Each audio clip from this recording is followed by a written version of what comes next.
আপনি হয়তো বারবার লড়তে লড়তে হাল ছেড়ে দেন, হেরে যান, লড়তে আর পারেন না। কেন এমনটা হয়? কেন আমরা এত ভেঙে পড়ি? আজকের বাস্তব জীবনের ওপর একটা কাহিনী বলবো। শুনলে আপনি শুধু লড়তেই জানবেন, হাল ছাড়তে নয়। আর কখনো ভেঙেও পড়বেন না। তো মনোযোগ দিয়ে গল্পটা শুনবেন। আশা করি গল্পটা আপনার ভালোই লাগবে। গ্রামের ছোট একটা স্কুল, টিনের ছাদ, দেয়ালে ফাটা রং, আর মাঠে ধুলোর জল। এই স্কুলে এক কোনায় সবচেয়ে পিছনের বেঞ্চে প্রতিদিন চুপচাপ বসে থাকতো একটা ছেলে, যার নাম রবি। রবির উপস্থিতি কেউই খেয়াল করতো না। তাকে সবাই এড়িয়ে চলতো, পছন্দ করতো না। শিক্ষকের প্রশ্নের উত্তর না পারলে ক্লাসে হাসির রোল উঠতো। এমনকি তার কোনো বন্ধুও ছিল না। তাকে কেউ একটু আশা ভরসা দেওয়ার মতন কেউ নেই। একদিন তো স্কুলে একজন স্যার সবার সামনে বলেন, শেষ বেঞ্চে বসে থাকলে জীবনেও সামনে যেতে পারবি না। সেই দিন ক্লাসে সবাই হেসেছিল, কিন্তু রবি হাসেনি। সে শুধু চুপচাপ জানালার বাইরে তাকিয়েছিল, কারণ ওর ভেতরে একটা কথা ঘুরছিল, একদিন আমি প্রমাণ করব। আজ না হয় কাল সবার উত্তর দেব। রবির বাবা ছিলেন দিনমজুর। আজ কাজ আছে তো ভাত আছে, কাল কাজ নেই তো চুলায় আগুন নেই। নতুন বই কেনা তো দূরের কথা, পুরোনো বই জোগাড় করাই ছিল তার কাছে যুদ্ধের সমান। স্কুল ব্যাগটা এতটাই পুরনো ছিল যে সেলাইয়ের ওপর সেলাই। বন্ধুরা বলতো, এই অবস্থা নিয়ে বড় হয়ে কি হবে তোর? সে জানতো না বড় হয়ে কি হবে। সে শুধু মনে করত, জীবনটা বড়ও নয় ছোটও নয়, আমাদের নিজেদের লড়াই নিজেদেরকেই করতে হবে। এই জীবনটা তো এখানেই শেষ নয়। তার নিজের প্রতি একটা বিশ্বাস ছিল। রাতে হ্যারিকেনের আলোয় পড়তে বসলে চোখ জ্বালা করত, তবুও সে পড়তে বসতো। কারণ তার মনে হতো, আজকের কষ্টটাই একদিন আমার শক্তি হবে। একদিন বিকেলে হঠাৎ স্কুল থেকে ফেরার পথে রবি দেখল, রাস্তার পাশে এক লোক মোবাইল ফোনটা একটা ইটের উপর রেখে নিজের দিকে তাকিয়ে কথা বলছে। রবি তো অবাক হয়ে দেখল লোকটার কার সাথে কথা বলছে। কাছ থেকে শুনে বুঝলো লোকটা ইউটিউবের জন্য ভিডিও বানাচ্ছে।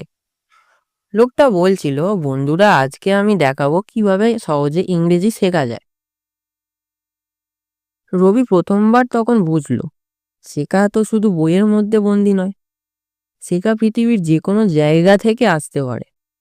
সেদিন বাড়ি ফিরে সে আকাশের দিকে তাকিয়ে একটা প্রতিজ্ঞা করলো, আমার কাছে যা আছে তাই দিয়েই শুরু করব। রবি নিজের কোনো স্মার্টফোন ছিল না, কিন্তু ছিল একটা ইচ্ছা। পাশের মুদির দোকানে কাকু রাতে দোকান বন্ধ করার পর মাঝে মাঝে তাকে ফোন দিত। রবি তখন ইউটিউবে ভিডিও দেখতো। ইংরেজি বুঝতো না পুরোটা, তবুও দেখতো, বারবার দেখতো, পজ করে, রিওয়াইন্ড করে, নোট করে। লোকজন দেখলে বলতো, মোবাইল দেখে কেউ মানুষ হয় নাকি? রবি মনে মনে বলতো, দেখবেন একদিন এই মোবাইলই আমার জীবন বদলাবে। সে গ্রামের ছোট্ট ছোট্ট বাচ্চাদের পড়ানো শুরু করলো। যা ইউটিউবে শিখতো তা সহজ ভাষায় তাদের বোঝাতো। প্রথম দিন 2 জন ছিল, তারপর 5 জন, তারপর 12 জন। রবি বুঝতে পারলো, শেখার সেরা উপায় হলো শেখানো। একদিন এক আত্মীয় পুরনো একটা স্মার্টফোন দিল। স্ক্রিন ভাঙা, ব্যাটারি দুর্বল, কিন্তু রবির চোখে এটা ছিল একটা স্বপ্নের দরজার মতো। সে সিদ্ধান্ত নিল, এবার সে নিজের ভিডিওই বানাবে। ফোনটা বাইরের স্তূপের উপর রেখে ভিডিও রেকর্ড করলো। পিছনে মুরগির ডাক, পাশের বাড়ি বাচ্চার কান্না, নানান রকম শব্দ সবই রেকর্ড হয়ে গেল। তারপর সে ভিডিওটা আপলোড করে। ভিডিও আপলোড করার পর সারাদিন অপেক্ষা করে দেখলো মাত্র 12টা ভিউ, লাইক মাত্র একটা, কিন্তু সেটা ছিল তার কাছে নিজের। সেদিন রাতে একটু মন খারাপ ছিল, কিন্তু সে ভিডিওটা ডিলিট করেনি। কারণ সে বুঝে গিয়েছিল, যারা শুরুতেই হেরে যায় তারা কখনো জিততে শেখে না। সে প্রতিদিন একটা করে ভিডিও দিতে লাগলো। ভুল হতো, লজ্জা লাগতো, তবু থামেনি। কেউ কমেন্ট করলো, ভাইয়া আপনার ভিডিও দেখে বুঝতে পারছি। সেই একটা কমেন্টই তার কাছে 1000 সাবস্ক্রাইবারের সমান ছিল। মাস কেটে গেল, ভিউ 100, 500, হাজার, ধীরে ধীরে ভিউ বাড়তে থাকে। একদিন সকালে উঠে দেখে তার চ্যানেলে 1 লাখের বেশি সাবস্ক্রাইব হয়ে গিয়েছে। রবি চুপচাপ বসেছিল, চোখ দিয়ে তার জল পড়ছে। আর সে মনে মনে বলল, শেষ বেঞ্চটা হয়তো খারাপ জায়গা না, ওখান থেকেই আমি দৌড় শুরু করেছিলাম। আসলে বেঞ্চ শেষ সেটা আসল কথা না, তোমার নিজের বেঞ্চটাই যদি আগে রাখতে পারো তাহলে সেটাই হবে তোমার আসল শক্তি।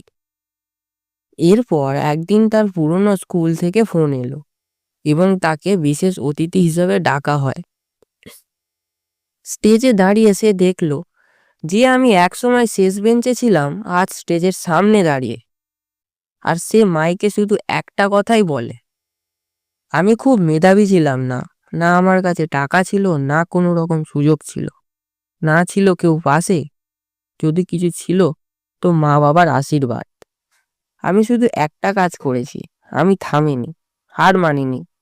এই কথাগুলো শুনে পুরো হল রুম নীরব ছিল, কারণ সবাই নিজেদের গল্পটা তার মধ্যে খুঁজে পাচ্ছিল।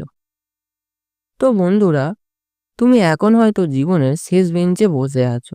হয়তো কেউ তোমাকে বিশ্বাস করে না, হয়তো পরিস্থিতি তোমার বিপক্ষে, কিন্তু মনে রাখবে, শুরুটা কোথা থেকে সেটা নয়, শেষটা কোথায় সেটাই আসল।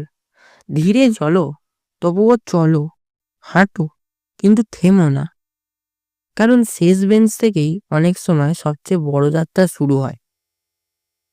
তো আশা করি গল্পটা যদি তোমাদের হৃদয়ে লেগে থাকে তাহলে ভিডিওটা একটা লাইক দিও, আর এমন বাস্তব অনুপ্রেরণা গল্প শুনতে সাবস্ক্রাইব করে আমাদের সাথে থেকো।